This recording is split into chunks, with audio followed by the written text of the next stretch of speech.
Fase pra-interaksi. Baca catatan keperawatan atau catatan medis. Baca identitas pasien, kondisi pasien. Perhatikan catatan keperawatan shift sebelumnya dan jelaskan tujuan dilakukan pengaturan posisi.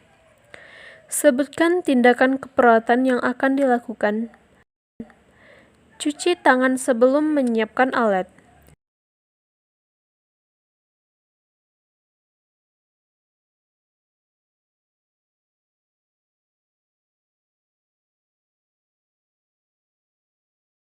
Persiapkan alat, belt, bantal, dan selimut. Kemudian cuci tangan sebelum ke pasien.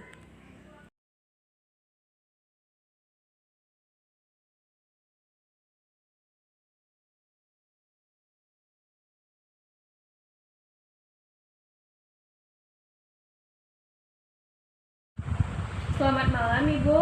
Malam Sus. Perkenalkan, saya Perawat Putri yang akan melakukan asuhan keperawatan kepada Ibu pada malam hari ini. Sebelumnya, nama Ibu siapa, usia Ibu berapa, dan Ibu tinggal di mana, Bu? Nama saya Ersa, usia saya 25 tahun. Saya tinggal di Solo. Baiklah Ibu, boleh saya lihat gelangnya dulu. Baiklah, dengan Ibu Ersa. Baiklah Ibu, saya akan melakukan proses pengaturan posisi kepada Ibu. Nah, hal ini bertujuan untuk memberikan rasa nyaman kepada Ibu karena Ibu telah lama berbaring di tempat tidur. Kemudian untuk melancarkan pernafasan Ibu dan melancarkan peredaran darah Ibu. Baiklah Ibu, saya akan melakukannya 5 menit sesudah ini. Apakah Ibu bersedia, Bu? Ya, saya bersedia. Baiklah Ibu, apakah ada yang Ibu tanyakan terlebih dahulu? Tidak. Baiklah Ibu, saya akan mencuci tangan terlebih dahulu, nanti saya akan kembali lagi ya Bu. Oke, Sus. Baiklah, posisi pertama yaitu posisi supinasi. Pada posisi ini pasien dengan posisi berbaring, kemudian Bu bisa diangkat dulu sedikit kepala Bu. Dengan posisi dada dan kepala sejajar sehingga pasien merasa nyaman, kemudian tangan diletakkan di sisi kanan dan kiri pasien. Pastikan juga posisi kaki lurus. Baiklah, inilah posisi supinasi.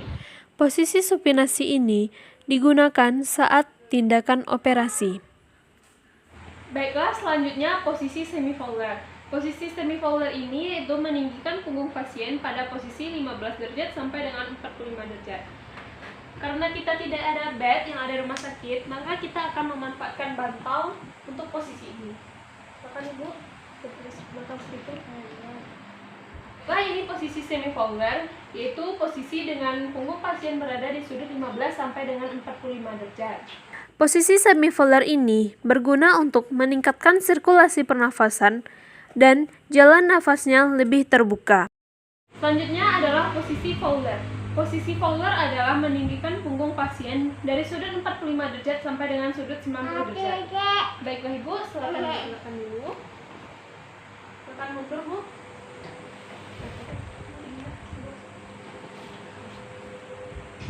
Baiklah, ini adalah posisi volar. Posisi ini dilakukan untuk mempertahankan kenyamanan dan memfasilitasi fungsi pernafasan pasien. Tujuannya itu mengurangi komplikasi akibat imobilisasi, meningkatkan rasa nyaman, meningkatkan dorongan pada diafragma sehingga meningkatnya ekspansi dada dan ventilasi paru, mengurangi kemungkinan tekanan pada tubuh akibat posisi yang menetap. Indikasi pada pasien yang mengalami gangguan pernafasan, pada pasien yang mengalami imobilisasi. Selanjutnya adalah posisi high volar. Posisi high volar ini adalah meninggikan punggung pasien sampai dengan sudut 90 derajat. Baiklah Ibu, akan diangkat dulu punggungnya. Ambil ke belakang Bu. Baiklah, inilah posisi high volar, yaitu pada sudut 90 derajat. Ini bisa kita gunakan pada pasien-pasien yang mengalami stroke atau tirah baring lama. Jadi, dia bisa merasa nyaman seperti ini. Baiklah, selanjutnya saya akan melakukan posisi alternate. Nah, di sini kita akan memerlukan bantal. Kita letakkan di atas paha pasien. Karena kita tidak ada meja pendukungnya, kita bisa meletakkan bantalnya di atas paha pasien. Nah, tangan ibu silahkan diletakkan di atasnya dan miring ke posisi kanan atau kiri senyaman ibu. Apakah ibu sudah nyaman, Bu? Kurang nyaman, Bu. Baiklah, kita tambahkan bantal satu lagi sampai pasiennya merasakan nyaman.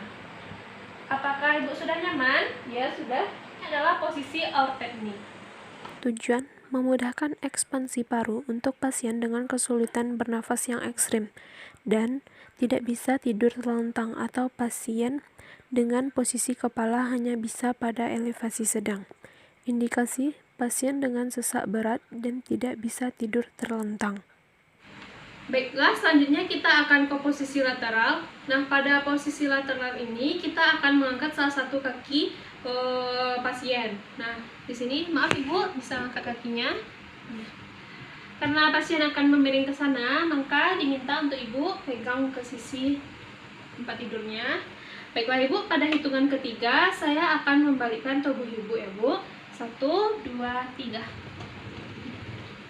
Baiklah Ibu bisa mundur ke belakang sedikit Bu. Selanjutnya kita benarkan posisi kaki. Maaf Ibu, posisi kaki yang ini lurus dan ini bengkok. Nah, kita akan menyangga bagian kakinya. Nah, kita akan menyangganya ke bantal. Permisi Ibu, bisa angkat kakinya Bu. Nah, ini kita betulkan. Ini bertujuan agar lutut pasien tidak mengalami tekanan. Selanjutnya kita akan menyangga pada bagian belakang pasien. Baiklah Ibu. Kita juga menyangga pada bagian punggung pasien agar pasien tidak merasa lelah pada bagian punggungnya. Kemudian kita akan juga memberikan bantal pada daerah ininya. Tangan ibu yang satu bisa diataskan seperti ini, kemudian ini taruh di sini. Nah, ini juga berguna agar siku pasien tidak mengalami tekanan. Baiklah, ini adalah posisi lateral. Tujuan mempertahankan body ligament, mengurangi komplikasi akibat imobilisasi, meningkatkan rasa nyaman, mengurangi kemungkinan tekanan yang menekan pada tubuh akibat posisi yang menetap. Indikasi: pasien yang ingin beristirahat, pasien yang ingin tidur, pasien yang posisi Fowler atau dorsal recumbent dalam posisi lama, penderita yang mengalami kelemahan, dan pasca operasi. Baiklah, untuk posisi selanjutnya kita akan melakukan posisi Sims, yaitu yang pertama kita tekuk dulu salah satu kaki pasien, maaf Ibu. Nah, dan untuk tangan yang sebelah sini, karena kita akan memiringkan ke sini, maka tangan sebelah kirinya kita posisikan seperti ini. Kemudian jika pasien bisa memegang penyanggah bed, maka kita akan meminta pasien untuk memegang penyanggah bednya. Jika tidak, pasien bisa meletakkan tangannya di daerah dada. Baiklah Ibu, pada hitungan ketiga saya akan memeringkan badan Ibu. 1, 2, 3. Baiklah Ibu, bisa geser ke belakang terlebih dahulu Bu, agar Ibu tidak jatuh. Baiklah, kita akan kaki yang sebelah sini akan kita luruskan, kemudian kaki yang ini kita tekuk. Kita perbaiki posisinya kembali. Kemudian kita beri bantal. Nah, ini bertujuan agar lutut pasien tidak mengalami tekanan. Nah, selanjutnya kita akan memindahkan tangan pasien sebelah kiri ke belakang. Baiklah Ibu, saya akan pindahkan tangannya ke belakang. Nah, pastikan tangan pasien yang di belakang ini tidak tertindih oleh tubuh agar tidak sakit. Nah, selanjutnya untuk tangan di sini bisa kita letakkan di sini. Baiklah, ini adalah posisi Sims. Tujuannya yaitu meningkatkan drainase dari mulut pasien dan mencegah aspirasi, mengurangi penekanan pada punggung, memasukkan obat suppositoria dan mencegah dekubitus.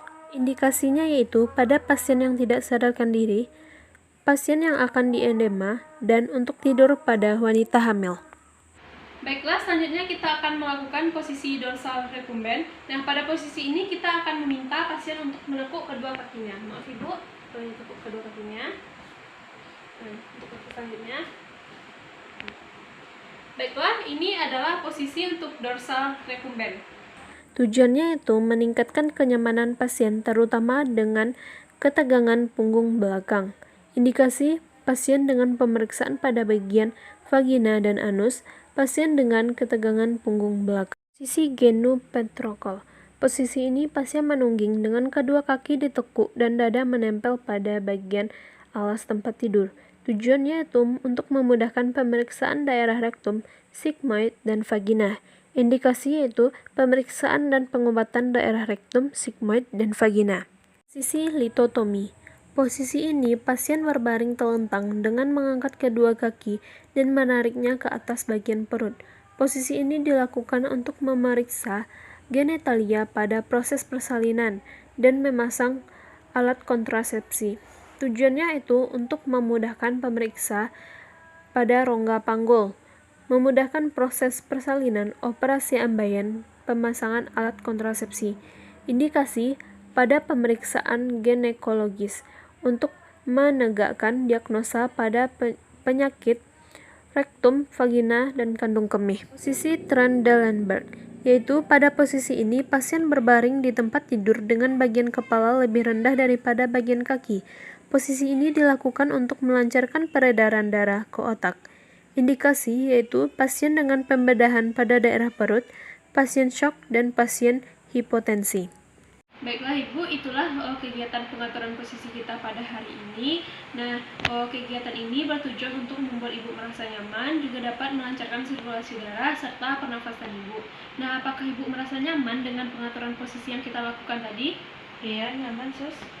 Baiklah Ibu alhamdulillah sudah melakukannya dengan baik. Nah, untuk selanjutnya kita akan melakukan ini 3 minggu sekali ya Bu. Nah, semoga Ibu lekas sembuh. Saya permisi dulu ya Bu. Assalamualaikum. Waalaikumsalam.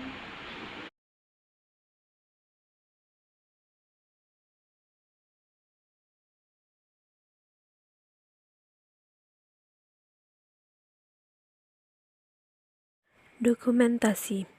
Dokumentasikan tanggal dan jam pelaksanaan. Data sebelum tindakan. Tindakan keperawatan yang dilakukan yaitu pengaturan posisi. Tuliskan posisi apa yang dilakukan. Respon klien, apakah pasien menyampaikan nyaman dengan posisi saat ini, dan pasien tampak kooperatif.